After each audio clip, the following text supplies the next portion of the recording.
అందరికీ నమస్తే అండి. మనిషికి ఉండాల్సిన ప్రత్యేకమైన గుణం ఏంటంటే మానవత్వం, విలువలు, ఆలోచనాతత్వం ఇవన్నీ కూడా ఉండాలి. ఈ భూమి మీద ఉన్న అన్ని రకాల అంటే పశువులకు, కీటకాలకు, ఈ సరీసృపాలకు వీటన్నింటికి మనిషికి ఉన్న ఏకైక తేడా మానవత్వం. మనిషికి కాస్త బ్రెయిన్ ఉంటుంది, మెదడు ఉంటుంది, ఆలోచిస్తాడు, మంచి చెడులు తెలుసు, తన పని తను చేసుకుంటాడు. ప్లస్ ఇదంతా ఇతర జీవులకు మనకు అదే తేడా కదా. సో మనం చాలా గొప్పగా బతుకుతున్నాం. అయితే మనిషి పశువు కంటే హీనంగా కూడా ప్రవర్తించగలడు కొన్ని సందర్భాల్లో. మనకంటే అవే నయమేమో అనిపిస్తుంది అనమాట ఒక్కోసారి. కొన్ని ఘటనలు చూసినప్పుడు, కొన్ని ఘటనలు విన్నప్పుడు. హైదరాబాద్లో ఒక మర్డర్ జరిగింది నిన్న. జగద్గురుగట్ట సమీపంలో నడి రోడ్డు మీద ఒక కుర్రాడిని మరో కుర్రాడు కత్తితో పొడిచి దారుణంగా హతమార్చాడు. దీనికి కారణం ఏంటి తెలుసా? సరే, ఇది సాధారణంగా జరిగాయే కదా, ఇవి ఎక్కడికక్కడ జరుగుతుంటాయి కదా అని వదిలేయచ్చు. కానీ దీనికి కారణం ఏంటి తెలుసా? ఏమీ లేదు. అసలు కుర్రాళ్ళు మన దేశంలో, మన రాష్ట్రంలో, ఈ హైదరాబాదు, ఈ కల్చర్, కుర్రాళ్ళ కల్చర్ ఎంత చెత్తగా ఉంది.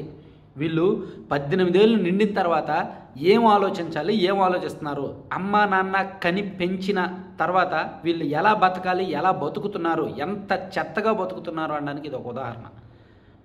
సో అంటే ఇది ఒక పాఠంగా నేర్చుకుంటారని నేను చెప్పట్లేదు, కానీ ఇంత చీప్గా కూడా కుర్రాళ్ళు ఉన్నారేంటి? అసలు వాళ్ళకి పని పాట ఏమి లేక, ఏం బతకాలో ఎలా బతకాలో తెలియక, అది తెలియకపోతే, పని పాట లేకపోతే ఏం బతకాలి, ఎలా బతకాలో తెలియకపోతే చచ్చిపోండి. కానీ ఇలాంటి మరీ దరిద్రగొట్టు పనులు అయితే చేయకూడదు. ఇంతకీ ఏం జరిగిందో చెప్తాను చూడండి. సో రంగారెడ్డి నగర్ ప్రాంతంలో నివసించే రోషన్ సింగ్ అనే కుర్రాడికి, ఆ కుర్రాడు ఒక రౌడీ షీటర్. ఆడి ఏజ్ ఒక 25 సంవత్సరాలు, ఆడొక రౌడీ షీటర్. ఏదో మాదక ద్రవ్యాలు, గంజాయి అది తీసుకుంటూ ఒక బ్యాచ్ని మెయింటైన్ చేస్తూ రౌడీ షీటర్గా బతుకుతుంటాడు. వాడి నిత్యకృత్యాలు. అలాగే అదే ప్రాంతానికి చెందిన జగద్గిరిగుట్టలోని స్వామయ్య నగర్కు ఉండే బాలసౌరెడ్డి, ఈ కుర్రాడు వయసు 23 సంవత్సరాలు. ఈ కుర్రాడు కూడా నేరస్తుడే. గతంలో అనేక నేరాల్లో ఇన్వాల్వ్ అయ్యి ఉన్నాడు.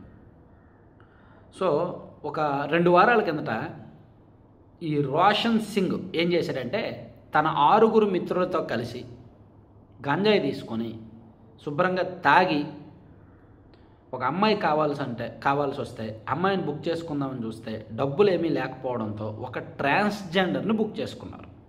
ఆ ఏరియాలో రోడ్డు పక్కన ఉన్న ఒక ట్రాన్స్జెండర్ని నైట్ బుక్ చేసుకున్నారంట. బుక్ చేసుకొని ఒక ప్రాంతానికి తీసుకువెళ్ళి ఆమె మీద అత్యాచారం చేసి వదిలేశారు. డబ్బులు ఇవ్వలేదంట. వాళ్ళు ముందస్తుగా మాట్లాడుకున్న ప్రకారం డబ్బులు ఇవ్వలేదంట. ఆమెతో ముందు మాట్లాడుకున్న అమౌంట్ ఇవ్వలేదు. ఆమెకి ఇవ్వకుండా బెదిరించి కొట్టి పంపించేశారు. ఆ తర్వాత ఆమె ఏం చేసిందంటే, ట్రాన్స్జెండర్ బాలానగర్ పోలీస్ స్టేషన్కి వెళ్ళి పోలీస్ కంప్లైంట్ ఇచ్చింది. జరిగిందంతా తనను కొట్టారని పోలీస్ కంప్లైంట్ ఇచ్చింది. ఇలా వాళ్ళ మీద, ఈ రోషన్ సింగ్ అనే కుర్రాడి మీద పోలీస్ కంప్లైంట్ ఇవ్వడానికి కారణం ఈ బాలసౌరెడ్డి అనేవాడే అని రోషన్ సింగ్ అనుమానించి, నేను బాలసౌరెడ్డిని ఉంచను, లేపేస్తాను అని చెప్పి తన స్నేహితులతో చెప్పాడు. అసలు వాడు నన్ను లేపేదేంటి, నేనే వాడిని లేపేస్తాను అని చెప్పి బాలసౌరెడ్డికి, ఆ రోషన్ సింగ్ ఇలా అన్న విషయం తెలిసి బాలసౌరెడ్డి ఏం చేశాడంటే, వాడు నన్ను లేపేదేంటి, నేనే వాడిని లేపేస్తానని చెప్పి ఇదిగో నడి రోడ్డు మీద నిన్న జగద్గిరిగుట్ట దగ్గర కత్తితో అలా చేశాడు. ఇది నిజానికి సమాజానికి పనికిరాని వార్త, పనికిరాని క్రైమ్. అసలు ఏమాత్రం దీనిలో 1% కూడా విలువలు లేవు. విలువలు అదంతా పెద్ద పెద్ద మాటలు, ఇటువంటి దుర్మార్గుల దగ్గర మనం మాట్లాడడం అనవసరం లేదు. కానీ అట్లీస్ట్ అంటే వీళ్ళు మనుషులుగా పుట్టడం అనవసరం. బహుశా వీళ్ళు ఈ 25 సంవత్సరాలు భూమికి భారం అన్నమాట. వీళ్ళు అక్కడ చంపినోడు చచ్చిపోయినోడు ఇద్దరు కూడా, బహుశా బ్యాచ్లో ఎవరుంటే వాళ్ళందరూ కూడా ఈ 25 సంవత్సరాలు భూమికి భారం వాళ్ళు. ఇటువంటి వాళ్ళని కన్న తల్లిదండ్రులు కూడా సిగ్గుపడాలి ఖచ్చితంగా. అసలు పిల్లల్ని ఏం చేస్తున్నారు, ఎలా పెంచుతున్నారు, పిల్లలు బయటికి వెళ్తుంటే ఇంటికి వస్తున్నప్పుడు ఎలా వస్తున్నారు, అసలు బాధ్యత ఉందా లేదా, సమాజంలో మన దేశంలో ఆ ప్రాంతంలో ఏమైనా చేస్తున్నారా, ఏం చేస్తున్నారు, ఒక నిఘా ఉండొద్దండి. 25 సంవత్సరాలు వచ్చినప్పటికీ అది చేయాల్సిన పని. అసలు వితౌట్ ఎనీ రీజన్ ఒక చిన్నది వాడేమో ఆడిని లేపేస్తానని వీడు అన్నాడు. అరే ఆడిని లేపడం ఏంటి, నేనే ఆడిని లేపేస్తానని చెప్పి వాడు వెళ్ళాడు. తీరా ఇద్దరికి మధ్య గొడవ ఏంటంటే ఒక ట్రాన్స్జెండర్ని బుక్ చేసుకున్నారు. ఆ ట్రాన్స్జెండర్కి డబ్బులు ఇవ్వకుండా కొట్టి పంపించారు. ఆమె వెళ్ళి పోలీస్ స్టేషన్లో కేసు పెట్టింది. ఇది గొడవ. కారణం బలమైన ఒక మనిషిని మరో మనిషి చంపాలంటే ఎంత పెద్ద కారణం ఉండాలి? కారణం లేదు, పెద్ద గొడవ లేదు అసలు.